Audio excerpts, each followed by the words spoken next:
ప్రభుత్వ అనుమతి తీసుకోకుండా, ఎన్నికల సంఘం అనుమతులు లేకుండా ప్రైవేట్ ఫంక్షన్ హాల్లలో ప్రభుత్వ ఉద్యోగులతోటి మీటింగ్ పెట్టకూడదనేటువంటి చిన్న గీతను మర్చిపోవడం అనేది దురదృష్టకరం. ఆయనే చెప్తాను, నేను 30 ఏళ్ళు కలెక్టర్ చేసిన అని. మరి 30 ఏళ్ళు కలెక్టర్ చేసిన ఆయనకు ఎన్నికల కోడ్ అమల్లో ఉన్నప్పుడు ప్రభుత్వ ఉద్యోగులతోటి మీటింగ్ పెట్టకూడదనేటువంటి మాట ఎందుకు మర్చిపోయింది అనేది ఆయన చెప్పాలి.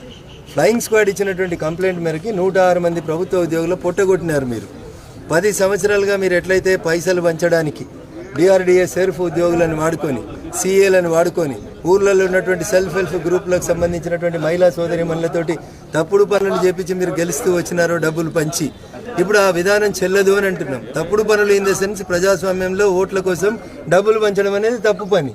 అట్లాంటి పనికి వాళ్ళని పావులుగా చేసుకున్నారు. నేను ప్రభుత్వ ఉద్యోగులకు కూడా సవినయంగా చేసే అప్పీల్ రాష్ట్ర వ్యాప్తంగా, అన్న మీరు ఎన్నికల విధులు తప్ప, Venkatrami Reddy is no more collector, Harish Rao is no more minister. ప్రభుత్వ విధులు ఎన్నికల విధుల మధ్యలో ఉన్నటువంటి తేడాన్ని చాలా స్పష్టంగా గమనించండి. 106 మంది కుటుంబీకులకు నష్టం జరిగితే నాకు నష్టం జరిగినట్టుగా నేను భావిస్తూ ఉన్నా.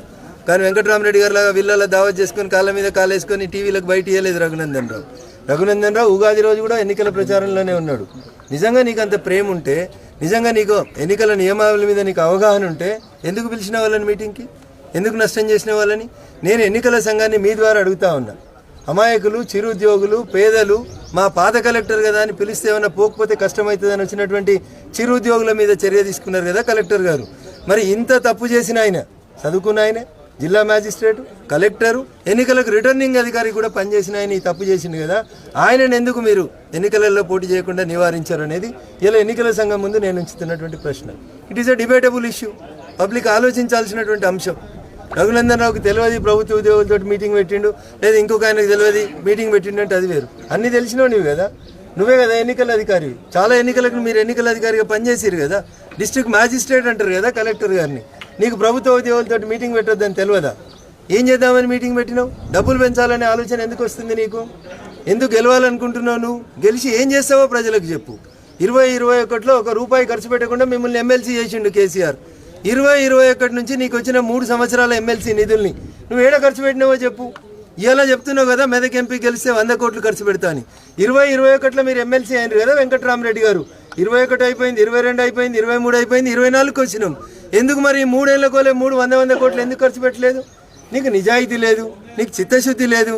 నీకు అధికారం ఎందుకు కావాలంటే కోకాపేట పక్కన ఎకరా 100 కోట్లు పెట్టి కొనుక్కోవాలి. పైసలు ఎవరి బినామీవి తేలుస్తాం, తప్పకుండా తేలుస్తాం. ఇవన్నీ తేల్చాలి, ఖచ్చితంగా ప్రజా తీర్పు రావాలి. వెంకట్రామరెడ్డి అనేటానే బీఆర్ఎస్ మీద ప్రేమ కొద్ది చేస్తలేడు.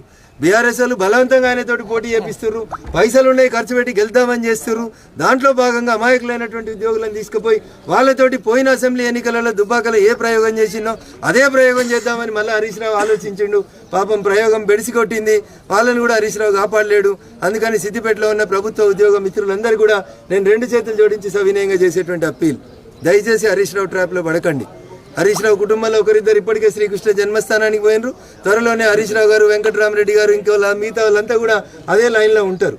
కాబట్టి జైల్లో నుంచి పరిపాలన మనకొద్దు, కేజ్రీవాల్ వద్దు, మనకు కావాల్సింది అన్నా హజారేలు కావాలి. దయించి ఆశీర్వదించుర్రి. నరేంద్ర మోడీ గారి నాయకత్వంలో బీజేపీని గెలిపించమని సిద్దిపేట ప్రజలకి, మెదక్ పార్లమెంట్ ప్రజలకి సవినయంగా అప్పీల్ చేస్తా ఉన్నాను.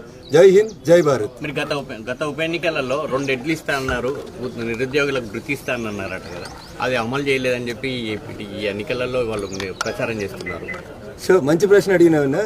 మాకు ఇది భగవద్గీత, బైబిల్, ఖురాన్ అని చెప్పి ఒక పుస్తకం ప్రింట్ చేసిర్రు. టీఆర్ఎస్ ఎన్నికల మేనిఫెస్టో 2018. కేటీఆర్ కాబోయే యువరాజు అన్నట్టయినా December 7 రిజల్ట్ వచ్చే కంటే ఒక రోజు ముందు ప్రముఖ టీవీ ఛానళ్ల కూర్చొని చెప్పిండు, January 1 నుంచి ₹3,116 నిరుద్యోగ భృతి ఇస్తాను. 2018 డిసెంబర్లో మీ నాయన ముఖ్యమంత్రిగా ప్రమాణ స్వీకారం చేసిండు December 13. మరి మీరు ఇవ్వలేదు కదా నిరుద్యోగ భృతి. నేను అది ఆ పాంప్లెంట్ అనేది 2020 బై ఎలక్షన్స్లో ఇచ్చిన పాంప్లెంట్ కాదు, 2018 ఎన్నికల సందర్భంగా ఇచ్చినటువంటి పాంప్లెంట్. మీలాగా ఒక మీడియా మిత్రుడు వ్యవసాయం డెవలప్మెంట్కి ఏం చేస్తామంటే రైతన్నలు అడిగినప్పుడు వారికి కావాలంటే 2 ఎడ్లు నాగలు ఇస్తామని చెప్పినాం. ఎవరు అప్లికేషన్ పెట్టుకోలేదు. హరీష్ రావుని పెట్టుకోమన్నారు, ఇస్తాం 2 ఎడ్లు నాగలి. లేదా ప్రభాకర్ రెడ్డిని పెట్టుకొని వ్యవసాయం చేయమన్నారు, బరాబర్ ఇస్తాం. నేను 10,000 మందికి డ్రైవింగ్ లైసెన్సులు ఇచ్చిన, దాదాపు 300 నుంచి 400 మంది కానిస్టేబుల్ కోచింగ్ ఇచ్చిన, 250 మంది ఆడపిల్లలు హైదరాబాద్కి పోయి టెట్ కోచింగ్ తీసుకోవాలంటే కష్టమవుతుందని ₹1 ఖర్చు లేకుండా టెట్ కోచింగ్ ఇచ్చిన, అన్నం పెట్టినా, యూనిఫామ్ ఇచ్చిన, ట్రాక్లు ఇచ్చినాం. మేము ఇది నా పనితీరు. మీరేం చేస్తారు? ఎంతసేపు క్లబ్బులు కావాలి, పబ్బులు కావాలి, మంది దగ్గర పైసలు తెచ్చుకోవాలి. మీ మేనిఫెస్టో మీరు అమలు చేయని వాళ్ళు నా దిక్కు 1 ఏళ్ళు చూపెడుతుంటే మీ దిక్కు 4 ఏళ్ళు చూపెడుతున్నాయి అనేది గుర్తుపెట్టుకోవాలి.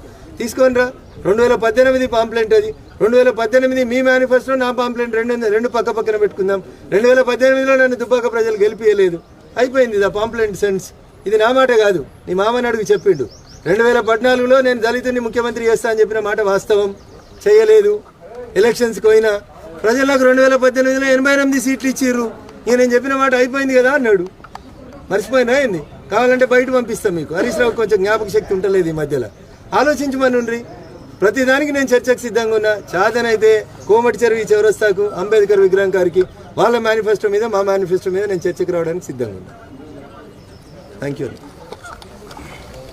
అన్న.